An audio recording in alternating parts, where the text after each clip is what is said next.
Yes, and we're live now. Okay.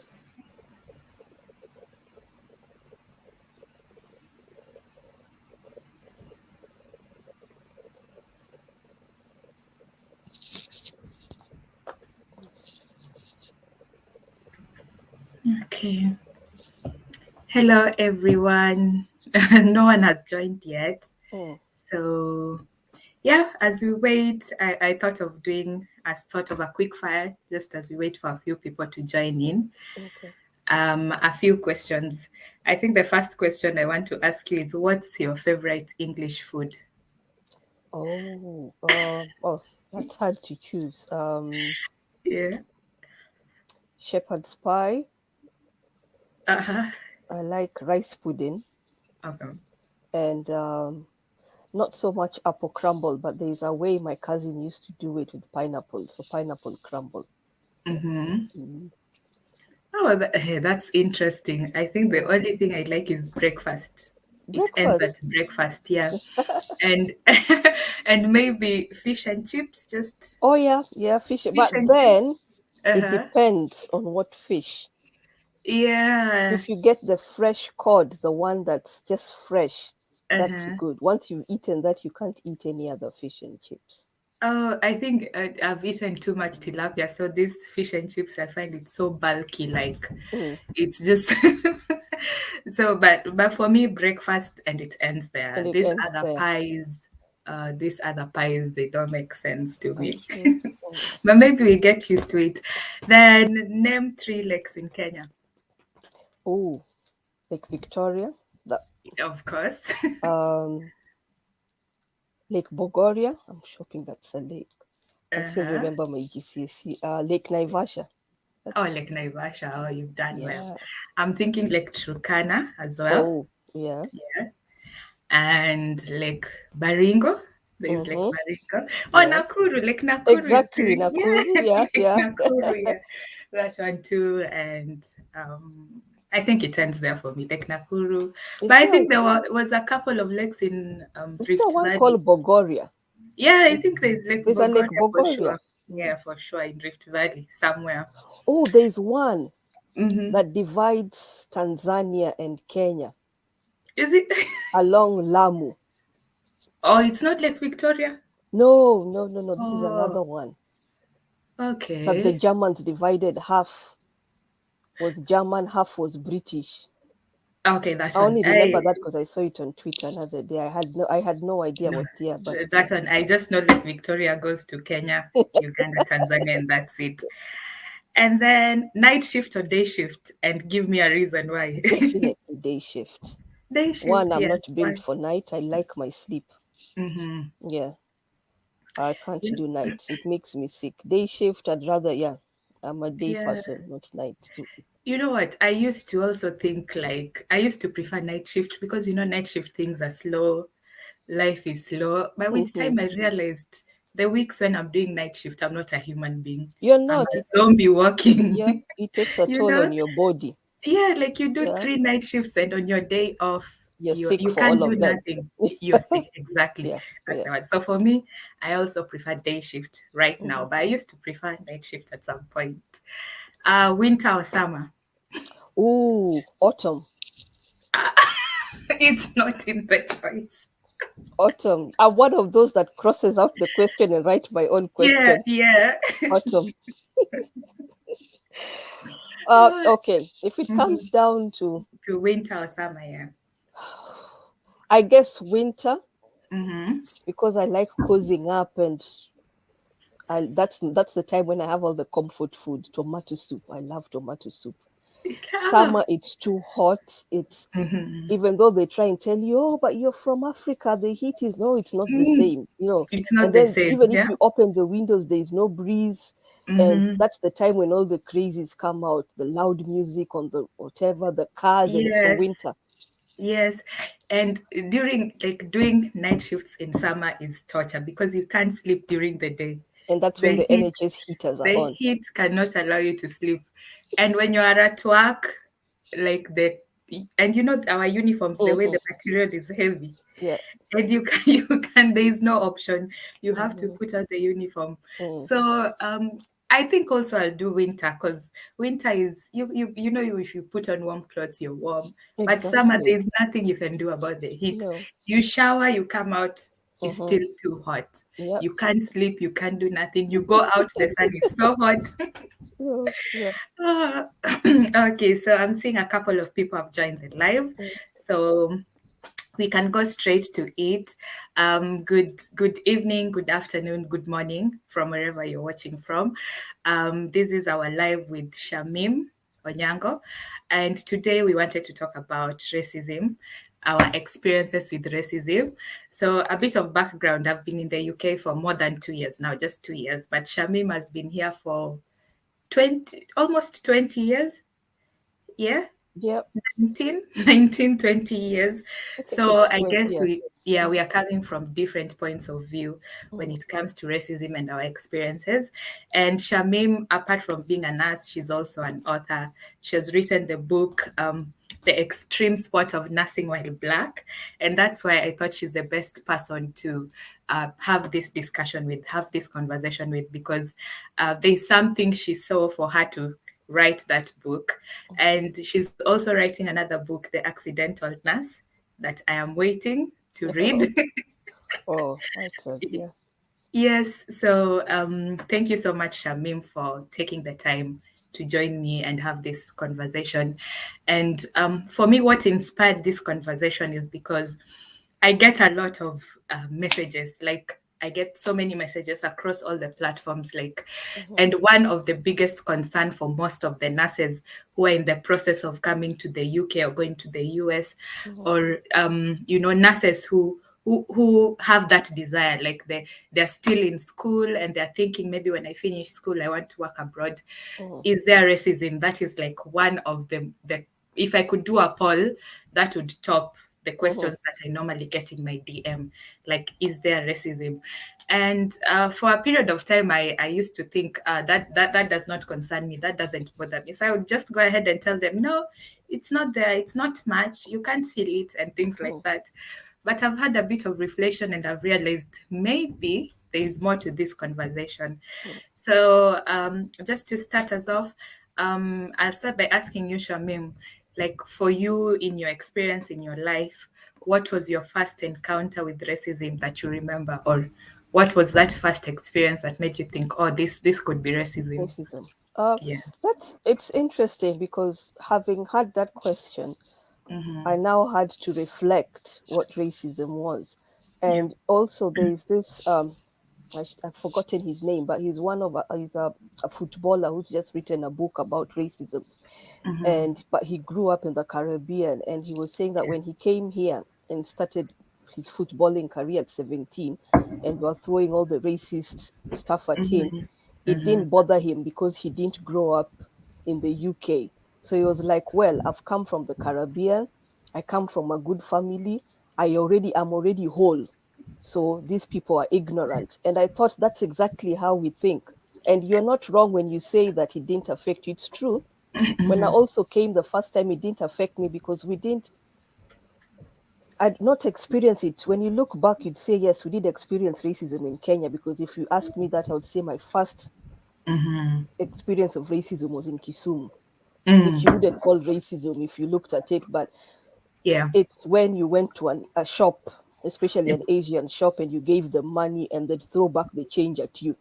And you'd see all those workers who work for Indians with no shoes and they're being shouted at, or you'd go to a restaurant and the white customer, the tourist would be served first while nobody would come to see you. That was racism. But I Yeah. guess because we didn't have that culture or that vocabulary, I don't know how to put it. We mostly considered it as madarao, these people. The fact that, oh, you think I can't buy this, or you think I'm not.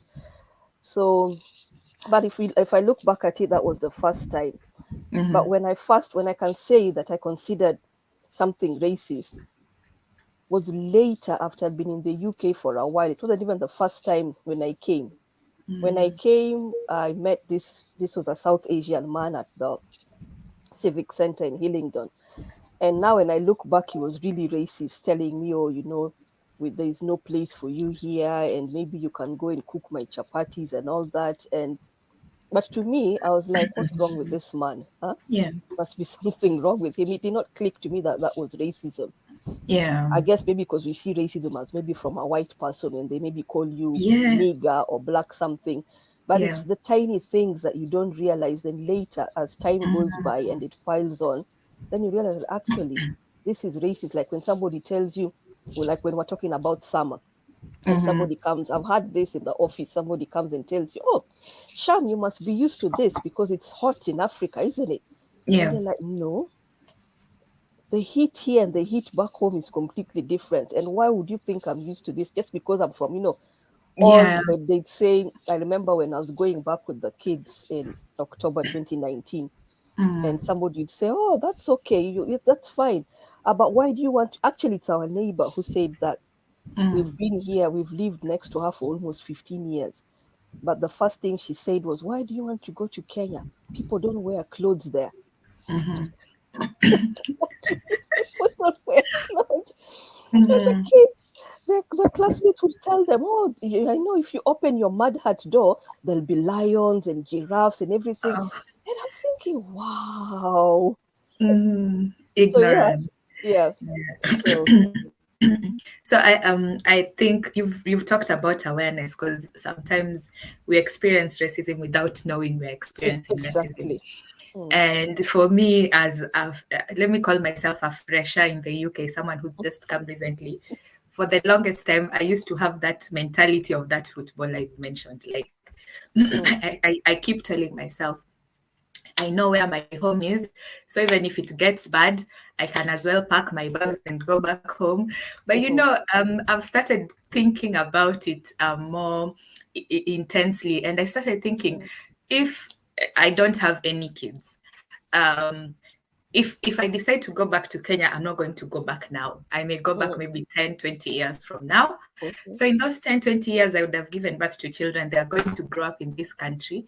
Probably they may not want to live once they grow up here. So their children will grow mhm, up in this country. So what I think is an issue is probably an issue because my life is going to be here. My children's life is going to be here. So yeah. that's why I've started paying more attention to the issue of racism.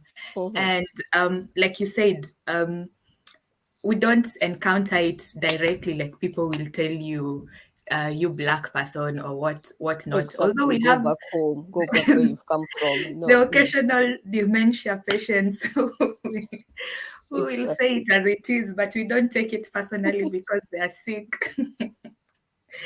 Yeah. Like the story I just wrote recently. Mm, We had a patient she would go on, you black slaves, you do this, and you don't take it personally, but when you think about it, it's painful, but it's the dementia, so you say, okay, fine. So I think now to narrow down to nursing in mhm. particular, like what are some of the experiences you've had at work that you felt that this could be happening because of my skin color, like in terms of nursing work itself? In terms of nursing, like you said, you get it from patients, but really not that much. It's mainly the workforce. Yeah. And for me, it didn't really hit until I left London because when I was in London at West Middlesex University Hospital, the workforce was a bit diverse. Yeah. Okay, senior management was still white, but by that time you didn't bother with senior management. You're Yeah. insulated in your ward area and all that. So we had a mixture of black. I think on our ward we only had, I think it was one white nurse who Yeah. was who anyway catered for everything. But when I moved away from London and came to the Midlands, that's when I actually saw the racism in nursing. One, everybody black seems to be band five. Yeah. As old as they are, you come across them, they've been working for 30, 40 years and they're still band five or D grade as it was before.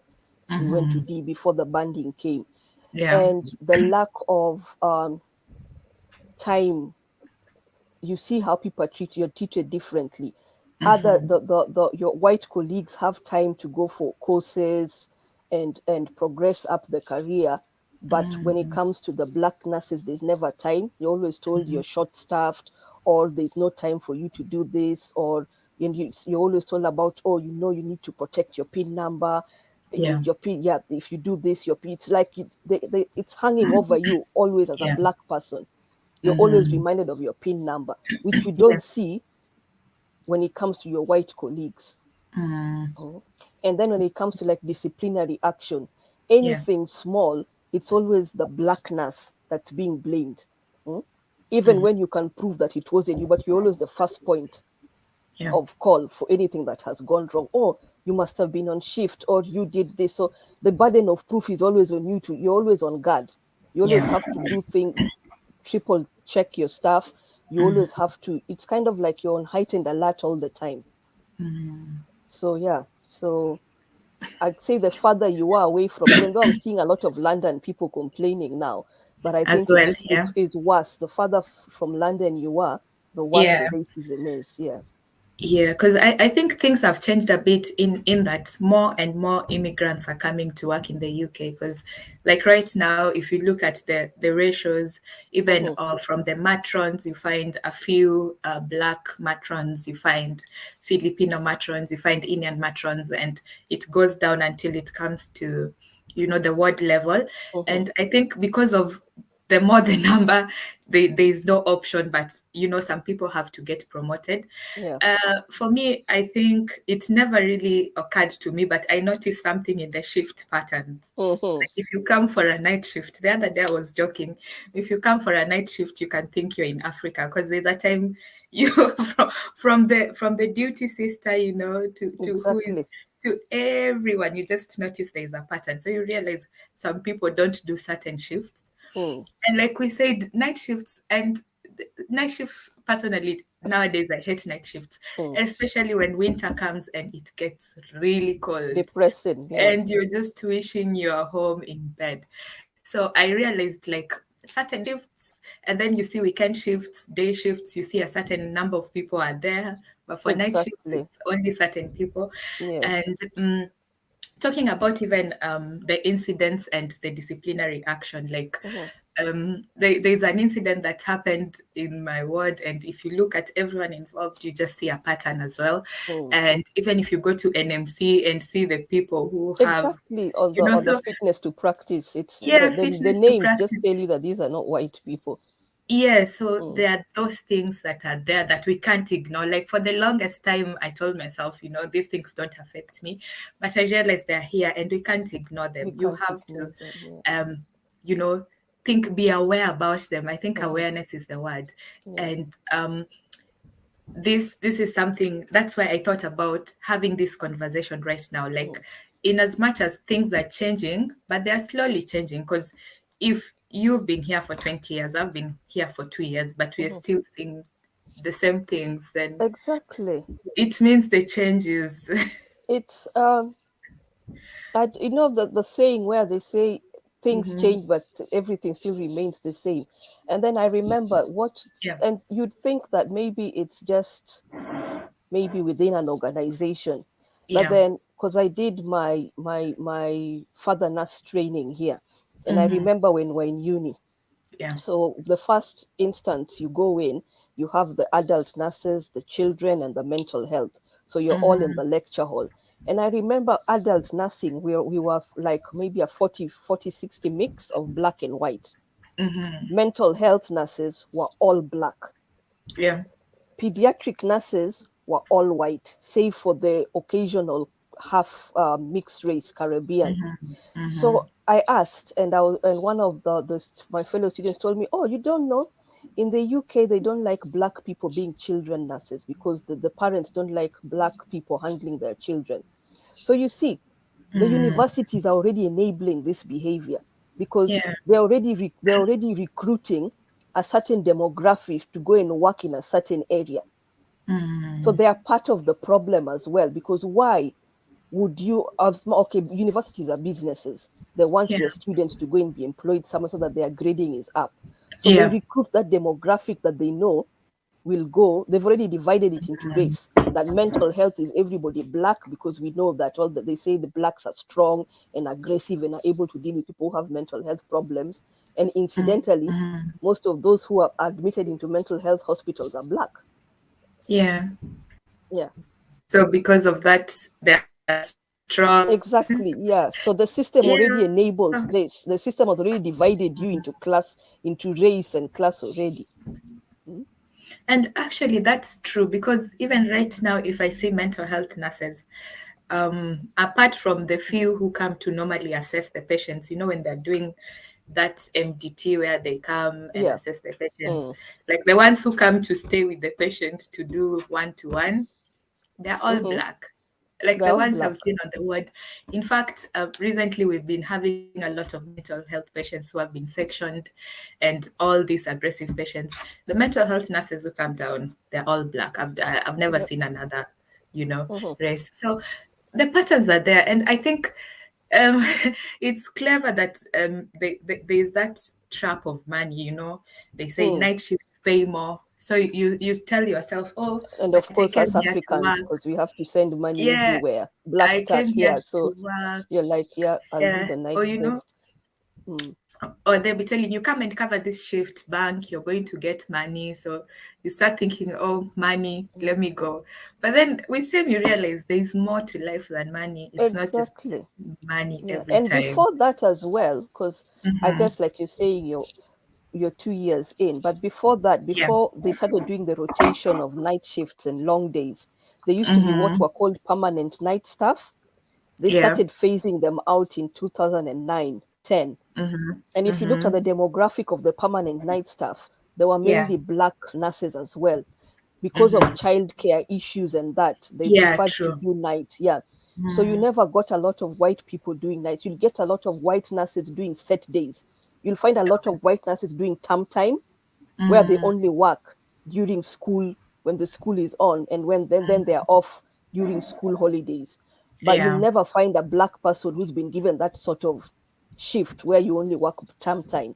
If you ask Yeah. for that, you're told that you already have enough people doing term time. So it's, I don't know.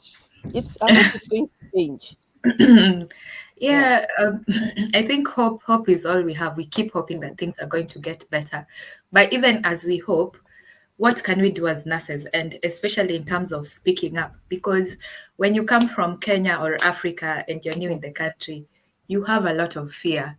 Yeah. And there's that mentality of these people are doing you a favor, I don't know if other people experienced it, but from my own personal experience, for a long period of time in during my stay, I used to think, Mhm, oh, they're doing me a favor. They paid for my ticket, they paid for my visa. I'm here, so you don't even want to speak up when you're feeling oppressed mm, or when you're going through something. Like, how then do you develop this courage to speak up if you encounter? And I've seen situations where mm, people abuse the privilege of speaking up. I'm not going to lie. There's a day I saw one nurse. She was clearly on the wrong. mm, We were just coming in for the day shift. It was a night shift. There was an issue with the patients in the bay, and she was clearly on the wrong side. But mhm. she just went and said, "Or is it because I'm black? That's why you're Oh, doing yeah, we this." have those ones. Yeah, And we and my have them. manager was so mad. Like you could just tell she was so mad. And in all honesty, she was on the wrong. Yeah. So how do you develop the courage to speak up, and how do you not do it the wrong way? Because I feel like sometimes we abuse this privilege of speaking up as Mm. well. Um, I don't know how I can say it, but as much Yeah. as it's also like you say, talking about the gratefulness, I guess that's with Hmm. every job. You're Yeah. like, oh, I'm grateful I have a job. It could be worse. Some people don't have a job, so I Exactly. should not Exactly. rock the boat. Like they say, Hmm. don't bite the hand that feeds you. But sometimes that hand is actually poisoning you. And then again, you get like those who play the race card all the time, to the point where it dilutes. Not, I don't know what not to say dilute. It kind of like the boy who cried wolf. Yeah. So you don't want to be that person, even though you probably have a legitimate claim, but Mm, it's all gotten lost in the noise. But I yeah. guess it's, if you know it's wrong, just stick up. Yeah. Just stick up and say it, because I start as you mean to go. Mm. Yeah, so if start, yeah, so always just say your truth, start as you mean to go, because it's Yeah. hard that if you come in and you're quiet and you're the yes person, everything, Yeah. oh, so and so, will you do this? Yes, I'll do this. You're always available for shifts, you're always, and then you burn out, and then you You start burn out. resenting them, and you start Mm. resenting the job, and then you don't enjoy your job anymore, and you're stuck in this cycle of depression, and you're resenting everything, and you feel like you're constantly being used. So it can be Mm. hard, but you know, those, when you go for induction Yeah. and they teach you those assertiveness courses, Mm-hmm. meaning you should be assertive against patients who are aggressive. Yeah. Well, But the, apply that teaching as well to your workplace. Mm? actually, I've noticed even in Yeah, conflict resolution, conflict resolution, they exactly. focus on the patient, like Yeah, conflict with the yes, patient. They never yeah, focus on conflict with staff exactly. or with So, yeah, at the workplace. Yeah. and I know one thing that has been weaponized against Hmm. black nurses, the NMC code of conduct, is Yeah. if you want to traumatize a black nurse, just mention NMC code Hmm. of conduct, and they'll start Hmm. crying. But that, Mm. in a way, also protects you, because if you feel that you're not in a safe environment and you feel like the patient safety, they Yeah. like focusing on patients if they don't focus on your safety. So if you feel like patient safety is at risk, like maybe Hmm. you're on the ward alone and it's you and a student and a healthcare assistant, and you're being hurried up to discharge this and admit, just say no. Mm. Say no, and the code of conduct will back you. Yeah, just stand your ground and say no. Say, I am not confident doing this, because as a patient, on a patient safety level, something will go wrong. Because believe me, when something goes wrong, they will not turn around and say, oh, I'm sorry, we shouldn't have given you this amount of workload. They'll say, oh, Mm. but you could have You used your accepted. clinical judgment. Yeah, Mhm. you accepted the responsibility. Why didn't you use your clinical judgment? But then when Mhm. you use your clinical judgment, they go, why are you being a problem? I'd rather you be a problem Yeah. than take on, be a matter, than take Mhm. on all that responsibility, and in the end up on a fitness to practice Yeah. session. Yeah. So just stand your ground. If Stand you're your being ground. told to use a device you've never used, say, I'm sorry, I've never used this Mm. device, I cannot use it. If you're being told to come on a late shift just after you finish your night shift, say, no, I'm sorry. Yeah. Yeah. Make those HR policies your friend. Mm. Yeah. I think Not, that's the thing we come with, and even where we are coming from, like mm, speaking up. I don't know if you worked in Kenya, but the in charges are here and the rest of the staff is here. Like yeah. the hospital in charge. I remember once when I was working in I was doing my internship. So I Mm, was with my friend Jambi. I remember we were walking on the corridor. mm-hmm, So two gentlemen, they come, they pass us like dressed in suits, and they pass us. And of course, as we are minding our business, mm-hmm, then the hospital matron was coming behind, mm, and she's like, "Why are you walking like that? Do you know who those are?" So we're like, "Should we know them? mm. Should we not walk? Should we run? Are we not Exactly. adults?" Yeah. you know. So there's that mentality we come from Kenya, where the in charges are here and you can't speak to them, and Mm-hmm. you come here and you realize the in charges are just like the regular people like you, and you can always speak out, Yeah. especially if you're not comfortable doing something. I've learned so many times the hard way. Mm. You'd rather say no, annoy someone, because sometimes Exactly. the staff will complain and say you're a bother and Yeah. whatnot.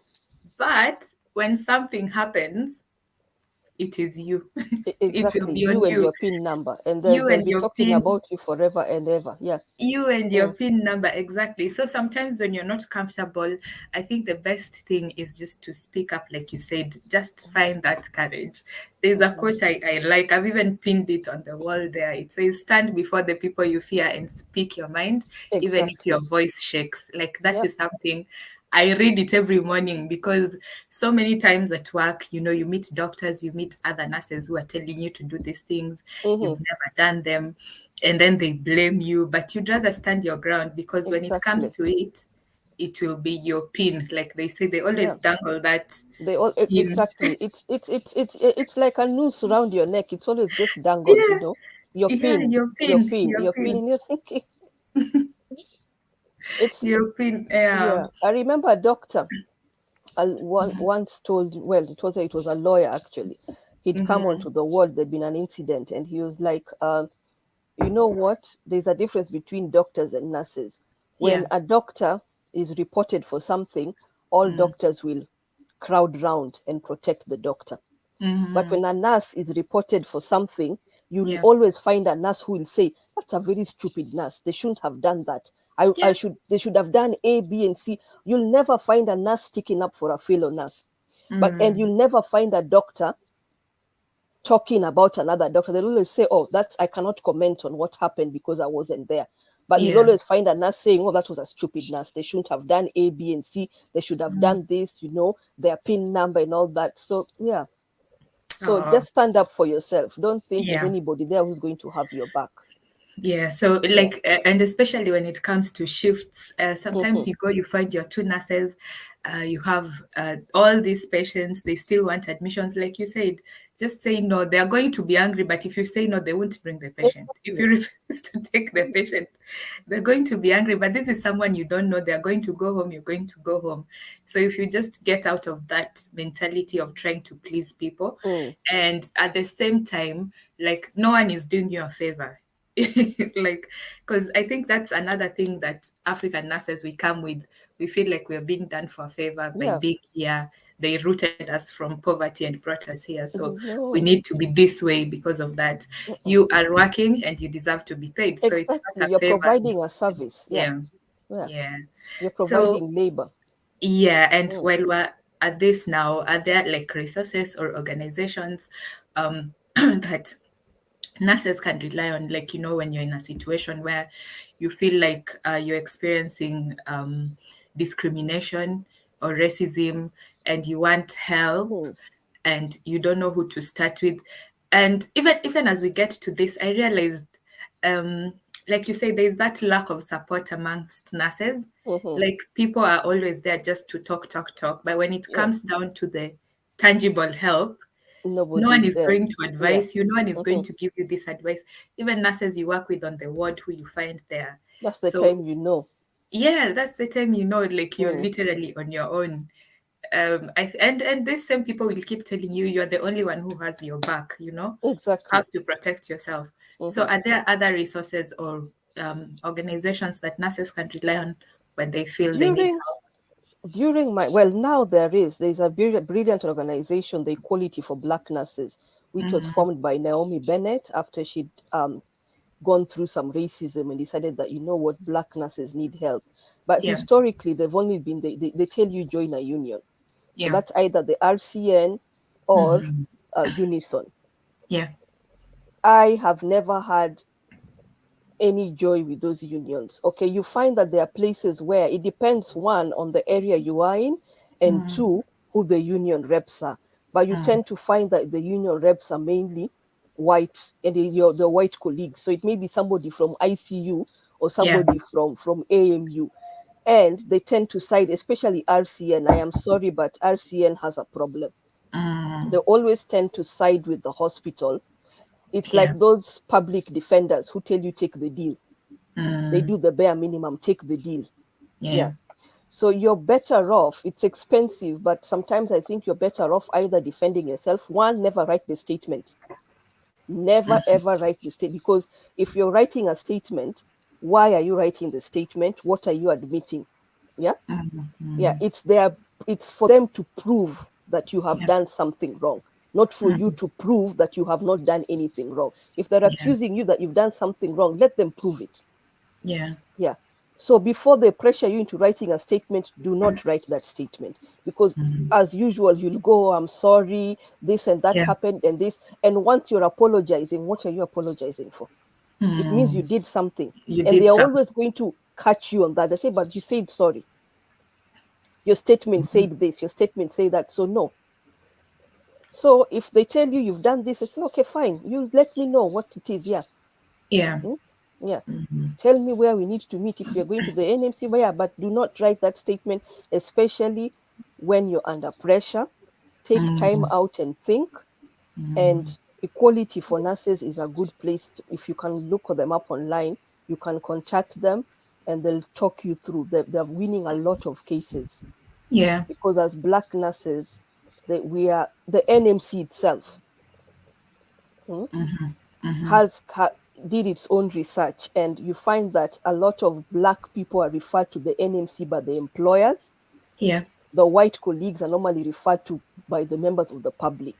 And they can Oh. see that it's a disproportionate number of black people who are referred, and for flimsy excuses, like they didn't listen or they talked back, things of the sort. So you'd think the NMC would say, you know what, there is a problem here. There's a problem. Yeah, Yeah. but they don't seem to recognize that. So you really need to, it's kind of like you need to, on top of your nursing, know the law as well. Yeah. Yeah, Yeah. yeah. So you need to know the basics. That's why I say you need to know the HRC policies, not the HRC people. You need to know the HRC policies, memorize them, let them be your Yeah. friend. They are very boring stuff, They and are I think boring. they do I the must research say. deliberately, and they write Yeah. them in very long formats. But you need to know them, Yeah. because that is how you'll help yourself. Yeah, because in my hospital they always say, um, if something happens and you acted as per hospital policy, they will defend you. Mhm. If it's not as per hospital policy, you have to deal with it yourself. And But the what is thing the is, hospital policy? exactly, Yeah. you don't know what the hospital And policy they keep is on moving the on goalpost. this What's the particular hospital? thing. Exactly. Yeah. Yeah. So Mm, you're thinking, I don't even know the hospital policy to begin with. So mhm, how am I going to act according to the hospital policy? mm. So you've mentioned equality for Black nurses, and I I think there's also personally, another one.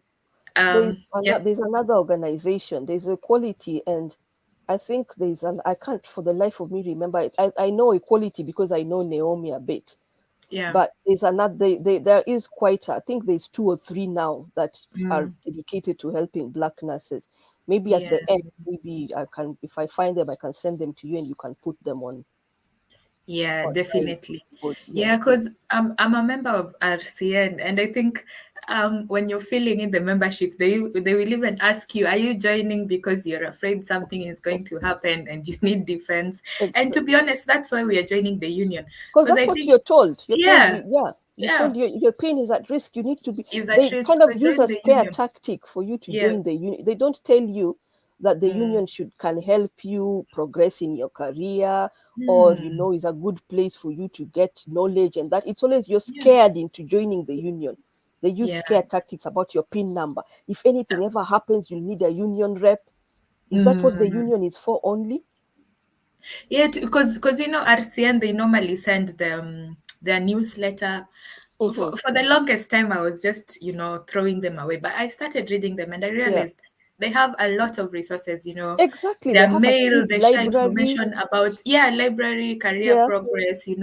They organize events. Like recently I saw one for revalidation, Mm-hmm. and I have a few months to do revalidation. So Yeah. I'm thinking these are things that They are should more be beneficial leading for the with. union, but Exactly.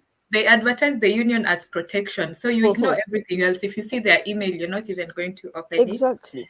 But yet they Exactly. have a lot of resources. Hmm. And if what you're saying is true, then even what they advertise they would do, they don't do. They Because if don't. They they don't. don't I do joined it, RC. The only reason I stayed with RCN was yeah, because of nursing standard. You'd get the nursing standard, and then yeah, you used to get the some pocket books that you could read, and the nursing standard, and you could do your CPD. So you could do yeah, your because you are not given any time off on the wards to go and do any CPD. And in the end, they still want you to do a certain amount of CPD hours for you to yeah, still be on the register. So that's the yeah, only that's the what kept me with the RCN.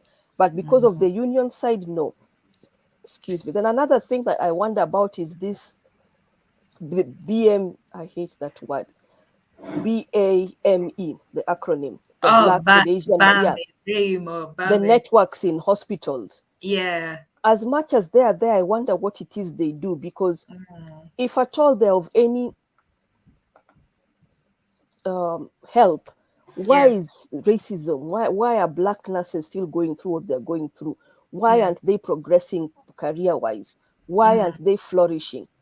Hmm? no, I think it's just like window dressing, where they tell you, oh, but we have a BAME network, or we have this network, or we have this and that, things that in the end don't even help you. diversity, because Exactly. It's like nowadays a tick box. everyone is Yeah. preaching diversity. So, Yeah. Mhm. yeah. Yeah, I see your Mm, point. mm. Okay, so last question. Equality for Black nurses. Do you need? Mhm. Is it like a membership thing? Do you need to No, be a it's member? not. You don't need to be a member. You just need to call them or just email them. They are on Mm, Twitter. You can find them on LinkedIn. They have a website, Equality for Black Nurses. If you're ever in trouble or if you feel depressed or if you feel you need to talk about anything, yeah. they have their own set of lawyers that help. Mm, You just need to mm, call their number, and yeah. they have like counseling. They have counselors that can help. So if you Mm, anything you ever need as a black nurse, you can yeah. contact Equality for Black Nurses. And because they kind of they do it out of their own time and pocket, you can Yeah. donate. They have like a donate Oh, site, okay. so you can donate just to help. Yeah, Mm, yeah. But they're doing a lot of good work. And on okay. Tuesdays, they have like a a video thing where you can call in, Yeah. and there's lot. So we talk about what you're going through, if it's racism, and everybody's online, and everybody talks about their experience, kind of like a group chat, Kind so of that you know like you're not alone. Yeah. So yeah, what is it called? These AA meetings. What are they called? exactly. Alcoholics Anonymous. Well, this one you're not anonymous, but yeah, but it's kind of Yeah. like you Yeah. yeah. Because we But have so sometimes many you feel issues. alone. You feel, Mm, especially before all this social media stuff, you yeah. never knew. You'd think it's just you, and you'd wonder, Mm, what is it I'm doing wrong, or why is it this way? But now, because of mm, social media, you realize that actually there's a nurse in Sheffield going through the same thing. There's a nurse in Scotland. There's someone in yeah. London. There's somebody Mm, just down the street from you. There's somebody mhm, in the same hospital as you are going through. So yeah. yeah. Mm, Oh, okay, that's good. I follow them on LinkedIn, but I've not. I didn't know they have that on Tuesdays. yeah, Because there are days you just want someone to listen, exactly. you just want someone to listen, and not just anybody, someone who understands. Someone who understands. Because True. I realize sometimes I talk to my family and friends about medical stuff or issues that happening in nursing, but they don't relate, so they don't really understand. Understand. So, Yeah. oh, that's a Mm, really good yeah. thing. Equality Mm, for Black nurses. mm. So I think now your book, The Extreme Sport of Nursing While Black. It's called Oh, The thank you. Unofficial Survival Guide. It's Mm. it's definitely a survival guide. Like, let's just start with the thought process. Like, what was your inspiration for writing the book? Like, why did you feel you need to write a survival guide for Black It nurses? it mainly it actually it wasn't Mm, meant to be a book. This my eldest is now doing her A levels, and she's always wanted to go into either nursing or be a doctor. mm, So we started the whole thing, like we were saying, if you go back now to the beginning, like we grew up in Kenya and racism, they didn't bother us. But then you have the kids, and then you realize, you have to prepare them because mm, so you do the talk, like the Americans do the talk of gun violence and that. So you do the talk, or you're a yeah. black woman and you have to be this is the way life is and this and that. Then she started asking stuff about nothing, and she could see things I was going through, and I would come home and complain about this and that. And she was like, oh, but then Mm, if I'm in that situation, what do I do? So I'd be yeah. giving her advice, you need to do this, you need to do that. Mm-hmm. Then I joined Twitter Yeah. to complain about Kenya Power. And I found Yeah. that there are lots of people complaining about racism on Yeah. Twitter and black nurses, and it opened my eyes. And I was thinking, well, I thought what we were going through 15, 16 Mm, years down the line was not mhm. as bad as it was, but it Yeah. seems to be bad. So then I was talking to Naomi, and I was telling her, surely things have changed. And she was like, no, Sham, they haven't. They've actually Mhm. changed for the worse. Yeah.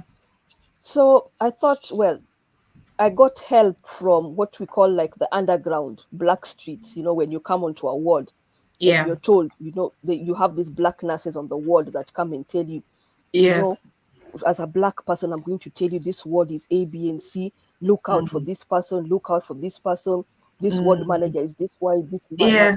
So throughout my nursing career, there've been these people who give you advice and help you along the way.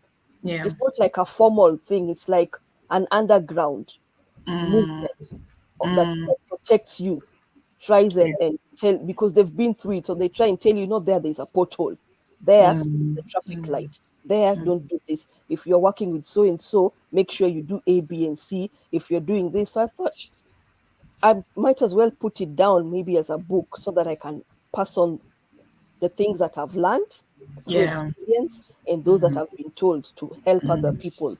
So like shift work, Yeah. photocopying the your duty rota. If it's Yeah. online, take a screenshot of the original one before somebody changes it, because people do change the duty rota.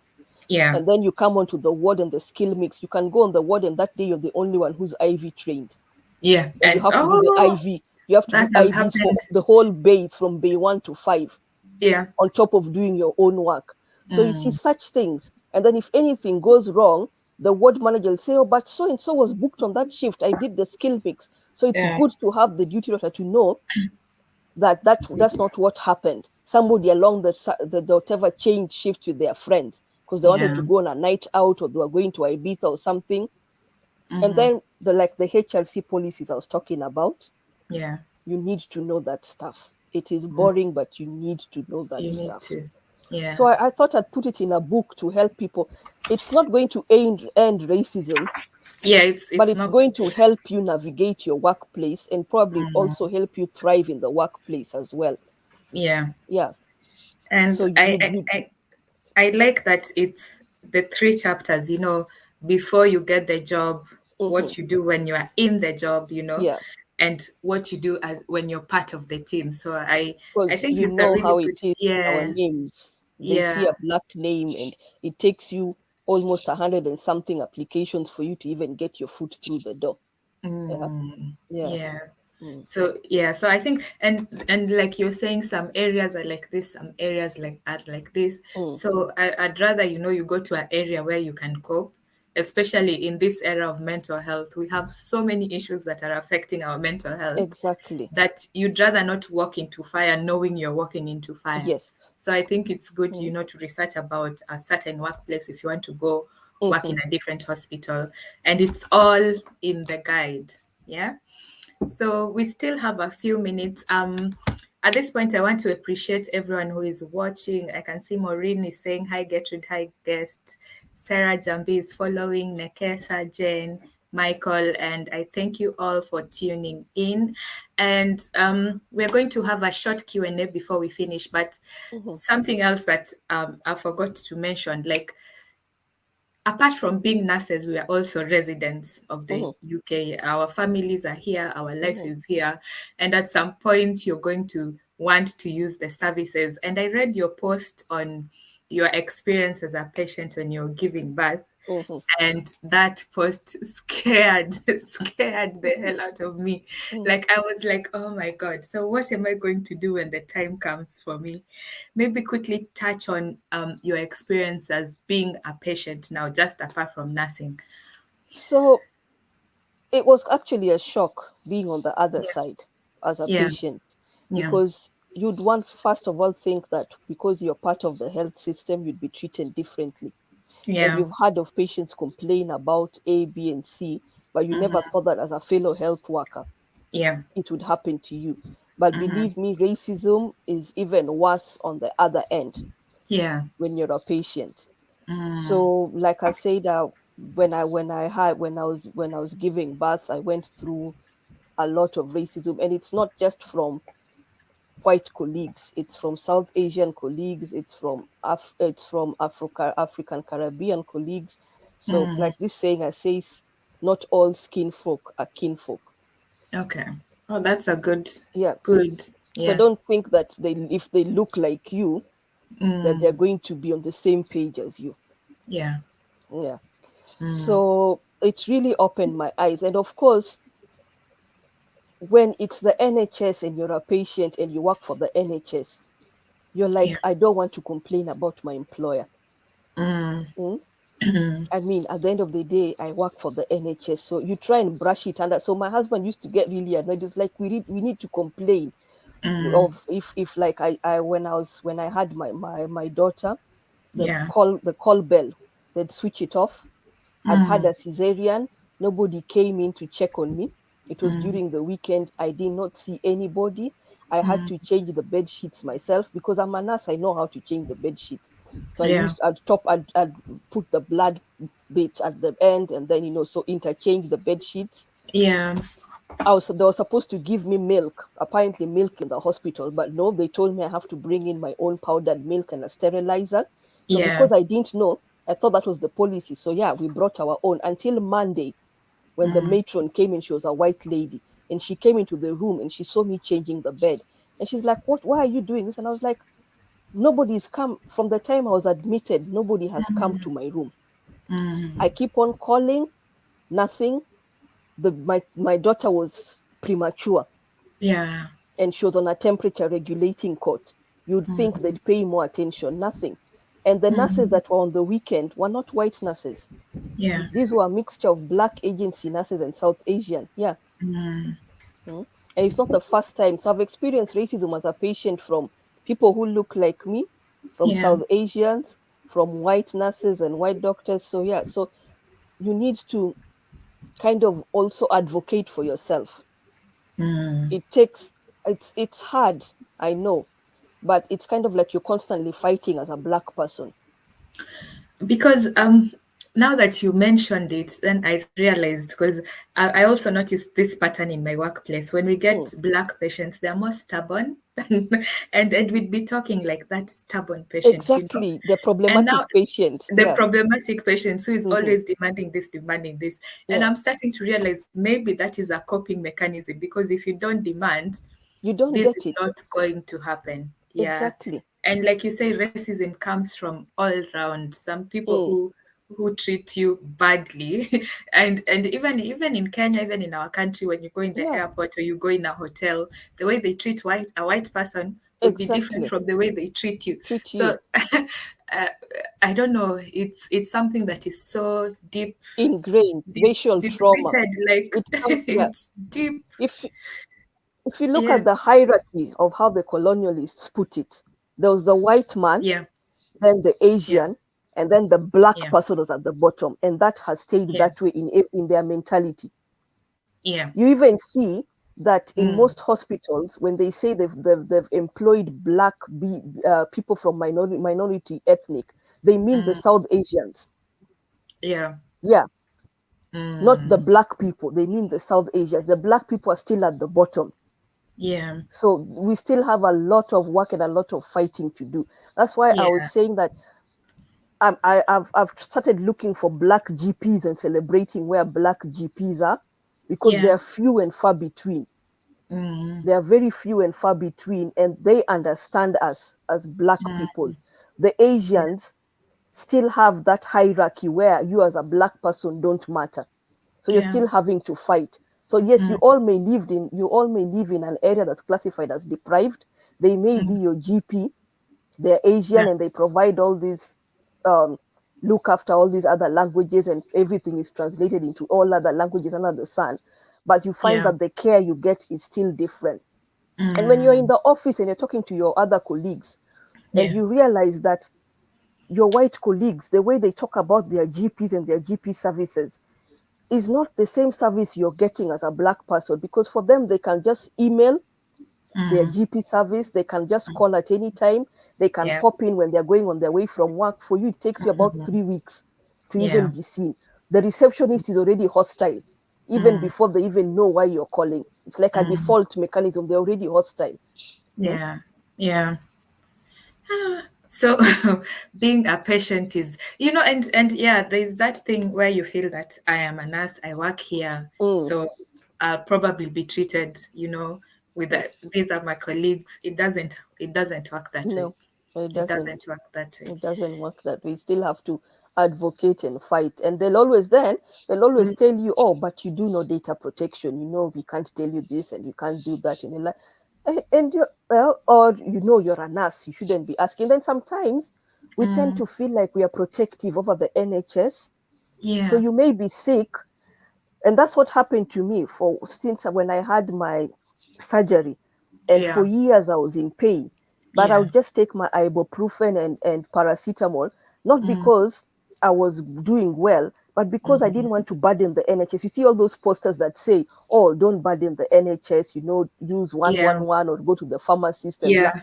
But then Mm. it turns out that when you do that, and then when you actually need the help and you go to the GP tells you, "Oh, well, Baraka, that's what my GP told me." Well, you've been coping with this for 11 years. What do you want me to do now? Wow.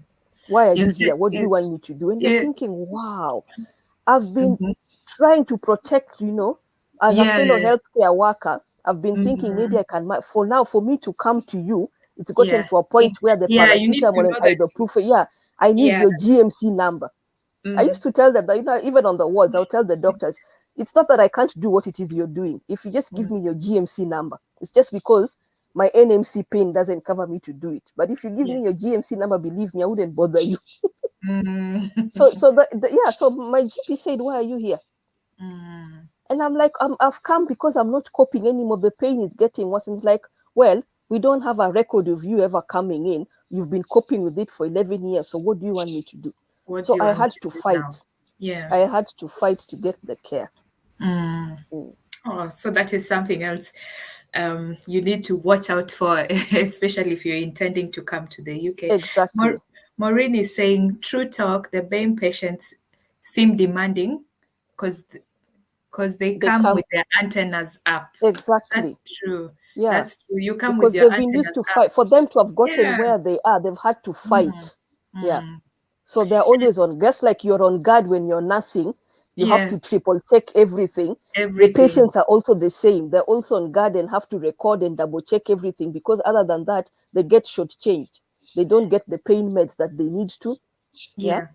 Honestly, it does make so much sense Mm. right now.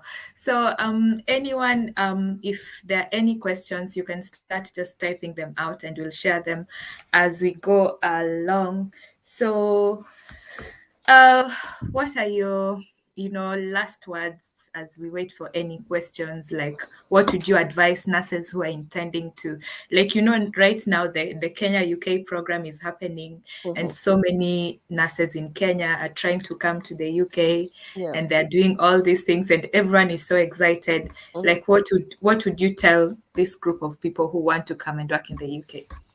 One thing I would tell them is know your worth. Know Uh, your worth. mm-hmm. You are very skilled. You Yeah, have been trained in Kenya, so you're very skilled. You're going to come here and be de-skilled. So know your worth. yeah. Know where you ask them for the KSF. Maybe you can explain this. The one that they use for grading.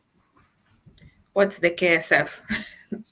Oh, I never. I'm used to abbreviating things. It's the document that they check your skills against. Then they decide what band to put you in.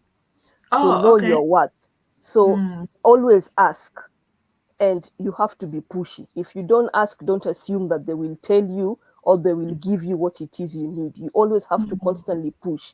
You have to constantly ask for what courses are available, if there is any funding or any secondment, if there are mm, any uh, career progressions and what's going to be done about that.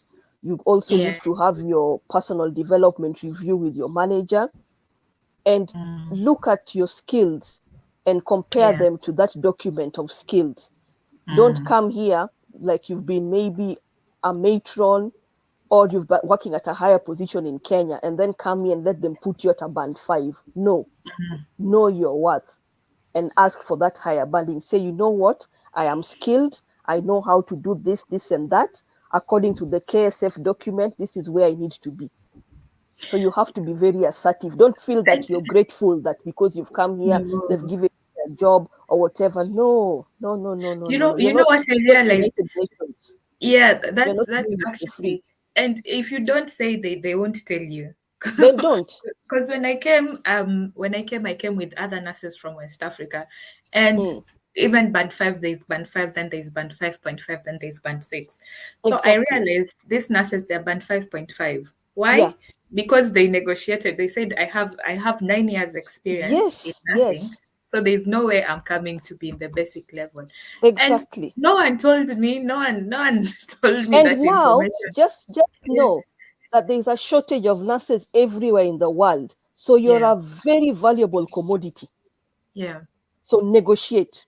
Negotiate. Negotiate, Exactly. negotiate. You're a very valuable commodity. Don't let them use you and tell you, oh, don't worry, once you sign the contract, we'll check. No, do not sign that dotted line until Oh, whatever you've negotiated is in that contract. and you know, when they send you the offer letter, there are these things, like I remember mine, there was gym membership, two What months time do you have to go to accommodation. that gym? Wait, they make it so, they Mm-hmm. write a Mm, long list. mm. You think that you're really gaining a lot. No, In the real I sense. mean, if they want to Yeah. help, let them say they're Mm, going to pay your NMC fee for maybe 2 years. Let them say mm, they're going to pay your council tax for maybe a year. But gym yeah, membership, I mean, what time are you going to have to go to that gym? Or some of them tell you, or you're coming to a good town that has yeah, lots of amenities, and we have child another bugbear from his childcare vouchers. If you don't yeah, have a child, or you have a child that does not fit those childcare vouchers, what mm, are they offering? So ask them, yeah, what's on the table? What are you offering me? Why should I mm, come work for you? Yeah. yeah. Why? There are other places you can go and work. Yeah. So why should I on board? Why? But What I are you think offering me? I think since I've been on the other side, when you're in Kenya, you're just in a hurry to leave. You don't want to know where you're going. You Mm, just want to get onto that plane and leave. You yeah, don't you don't want to find, but this is good information, because even when you get here, you'll apply for other jobs. So when exactly. you're applying for other jobs, because I understand where someone would come from, and they take the first offer they get because You you're can use just in that as a a hurry stepping to leave. stone. It's all fine and well. Yes. You can use that as a Yeah. stepping stone, but know Yeah. that you have a plan. You Yeah. already Have have a a plan. It's a stepping stone for you to But get your foot through the door, and then yeah, yes, from the mm, word go, know your worth. Know mm, your worth. No one know is your doing you a worth. favor. Yeah. Exactly. So Michael is asking, are there laws to govern against racism at workplace? Like foot In football, like in football, any of racism is punished. they will tell you their laws. They are very clever. Yes. They will tell Mm, you how they're anti-racist and their laws, and how you mm, can report this and report that. But if the whole organization is racist, who are you going to report it to?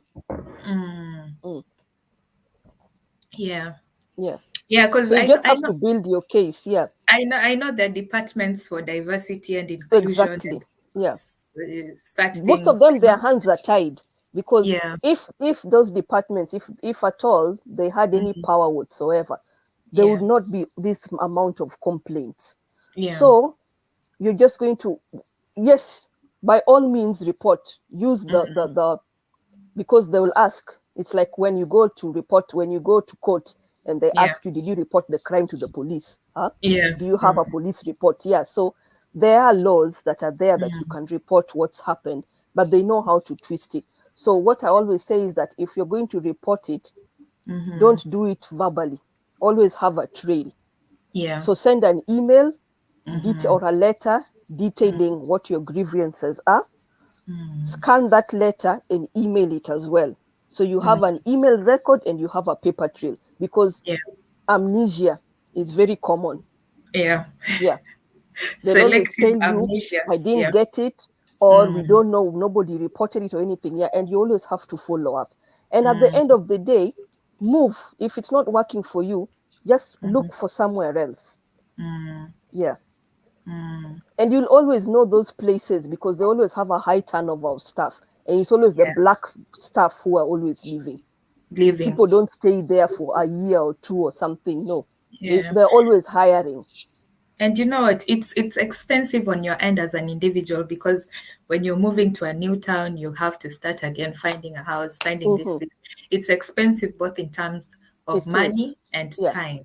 Mm. And I wonder how the organizations think. I don't know if they realize that a high turnover costs them, or they just don't care, or they have the money. I don't know.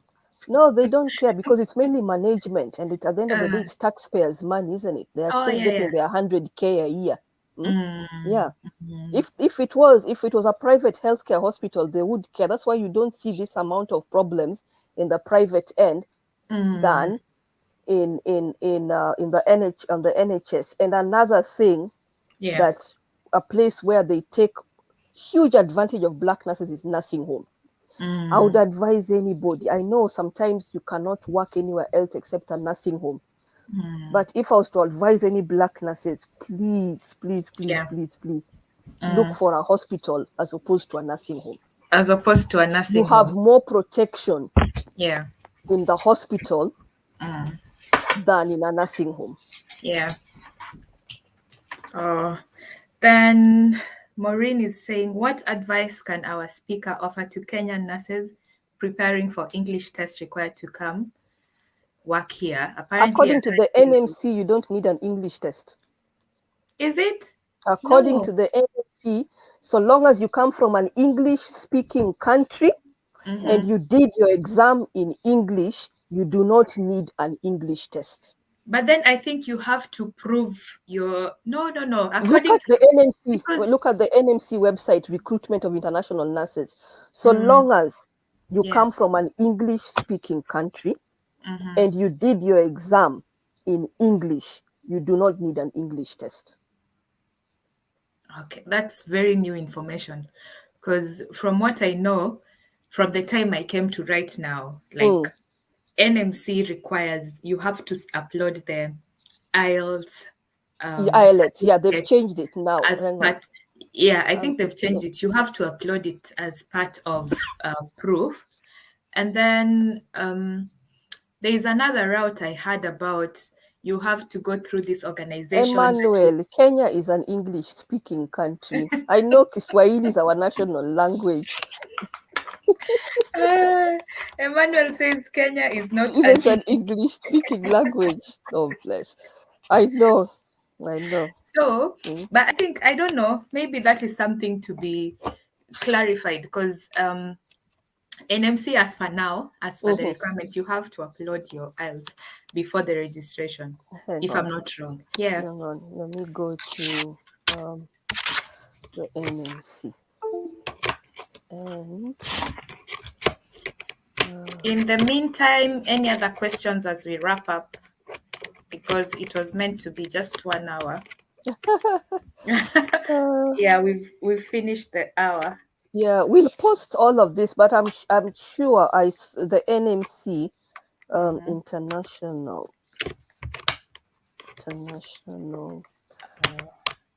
nurses.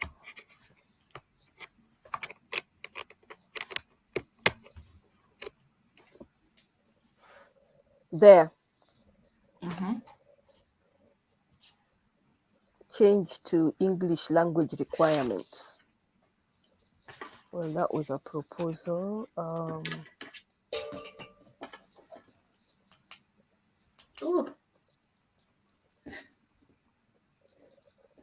So, personally, my advice would be when it comes to English exam, you don't just wake up and go and do it. You have to train, you have to practice. I don't know what was happening with the scheme. Honestly, I don't know what's going on with this Kenya UK partnership, what's happening. But I know with the English exam, you have to practice, practice, practice. Don't wake up and do it. It's a hard exam and it's not Is a it? lie. Oh, I It's a didn't go hard through exam. that. Yeah, so Yeah, I wouldn't it's know. But hard. yeah. It's a hard exam. So only 10 passed. You have to practice, you have to train, and there are several agencies offering the training, Village International, Kenyan Nurse, and there is material online as well. You can Okay. self-train if you feel confident. Stephen is saying, apart from the better pay, seems black nurses find it hard in the UK. Oh, that's a comment. It's not a question. Actually, Yeah. you're much better off going to work in America if you can. But I think there is no place, I always say this, there is no place like home. There's You're no never place going like to home, but find a if you place need, like yeah, home. because If you there's the beauty of it, but there are things that you have to deal with. There are things that you'll always have to deal with. I'm just that's in everywhere. Even if you go, it's not. It can never be home. So it's if it's about pay, you're offered better pay elsewhere. yeah. But I think because if you look at in terms of almost being like home, being that we are a former colony, the UK is more Yeah. closer to what you know, and Yeah. it's not far. It's not far plane wise or ticket wise. Huh? Yeah. Yeah. So then you look at what I look at, like the English test. Yeah. There's no way, even if you did that English test, Yeah. that is going to prepare you for working up north, Yeah. because there's different accents. You're still not going to understand the Liverpool accent. Yeah. That's You're not right. going. You're not going to understand. So I don't get why they need people to do. If you're not coming, if you're coming from Tanzania, I would understand why they'd want you to do an, because they are taught in Kiswahili. Yeah. But we do all our in Kenya, all exams are done in English, so I don't understand why. But I am sure I'll find it and then email you the link, Gertrude. But I'm Yeah. sure if you're coming from a English speaking country and you did your exam in English, you're not supposed to do that English test. Uh, Yeah, but Michael, I'll find the link somewhere. yeah, Michael is saying English test is another racism. Given, but it's true, because the English we Okay. speak, Yeah. like when you go to France and you speak French, you've learned French in Kenya. What you Yeah. learned was textbook French. When you go to France, you realize that the French that they're speaking on the streets is completely different. So Yeah. the English that we learn in Kenya is actually what you'd call the Queen's English, textbook English. When you come here and you realize that the English that they speak, even what they use in, even spelling, how many nurses have you met that cannot spell? Mm, mm. Yeah. Yeah, and can't spell and can't even say all the big medical words. They'd Yeah. rather use the lay term. Yeah. So, Michael, I agree with you. Uh, I agree with you. okay, Mm. Shamim, I think it's time to wrap up. I really want to appreciate you taking your time coming to speak to us about these things. It's been really enlightening for me personally, and I've seen most of the comments. People found this insightful as well. So I really want to thank you. Shamim's book is on Amazon. If you need to buy yourself a copy, it's on Amazon, and it's very affordable. It's very easy to read, very straightforward, very direct. And I promise you're going to learn something, because, like we said, we need to have our antennas up, because Mm. the playing field is not the same. It's not the same. So, any final words? I know you said know your worth, but now the final words as we wrap up. Hmm. Thank you for hosting me. It's been an enlightenment talking and going through. It's rarely that I meet Yeah. lots of people and do online stuff, so this has been good. And thanks everybody who's tuned in. Uh, for everybody who's tuned, I think you have a record of everybody who's tuned in, isn't it? Yes, yes, yes. So I don't know how we could do it. I was going to do like, maybe I would give away copies of the book. Yeah, Oh, you want to give away copies of the I book? would give Wow. away copies of the book. Yeah. So Yes. I Oh, mean, we that's need to really, help each other. that's If you true. if you meet one of your fellow nurses on the ward or out on whatever, just smile, just be helpful. You never know what they're going through. Just Be ask how, nice. yeah, be nice, ask them how they are. Yeah, Yeah. you may be the only friendly face or the only person who's actually asked them how they are. Yeah. Yeah, Yeah. so just be nice. Yes, I know we are all going through lots of things and we all have our own personal struggles, but if you're able to help, please lend that helping hand. I know we are not good at asking for help, especially as healthcare workers. Yeah. Yeah, we that's not something we are very good at. Yeah, you may be struggling. It may be that you're here and everything back home is falling apart. Everything, you've left your whole Oh, family tell maybe in tell me Kenya, about it. and everything is falling apart, and Yes. everybody is waiting for that money that you're making at the end of the month. They've already budgeted for it, and you don't know how you're going to pay your rent, and you've been living on baked beans, and the work on the word is just, so help where you can. Always Yeah, and ask just and ask ask. for Yeah, help. Yeah, and just ask ask for for help. help. And Mm, if you see your friend, just ask them how they're doing. yeah, Mm, how I they think are. If they need any help, they may just need somebody to talk to. I Mm, know or sometimes you just somebody want just to to vent. listen. Yeah. Yeah, true, Mm, true, or true, somebody true. just to acknowledge them Mm, that I see you. mm. Yeah. Oh, I think Mm, that's very good advice. mm. So be nice and ask for help. If you need the help, ask for it. Speak Ask, up. ask. Speak up. Yeah, don't Yeah. don't suffer in silence. Yeah, I may Don't not be suffer able in to help at silence. that point of the person you ask, but they may be able to point you towards where you To could the go, direction. or they Yeah. may have experienced what you're going through, and they Yeah. may tell you, you know what, this worked for me, this didn't work for me, or try it this way, or try it that way. Yeah. Mm-hmm. Oh, that's right. So you're going to give away copies of the book. I have no idea how we're going to do it, but I think maybe you can let me know how many copies you want to give away, and Mm-hmm. then I can talk to the followers later on and decide who Mm-hmm. gets the book. Okay. Yes. Yeah. Yeah, but thank you so much for your time. Thank you, everyone who's tuned in. The recording is going to be here for anyone else to catch up and watch. And yeah, I'll share snip, the bits of information around. Thank you so much, Yeah. Shamim. Okay. Have a good night. And to everyone, have a lovely night, lovely evening. Bye Bye. bye. Bye. Bye. Bye.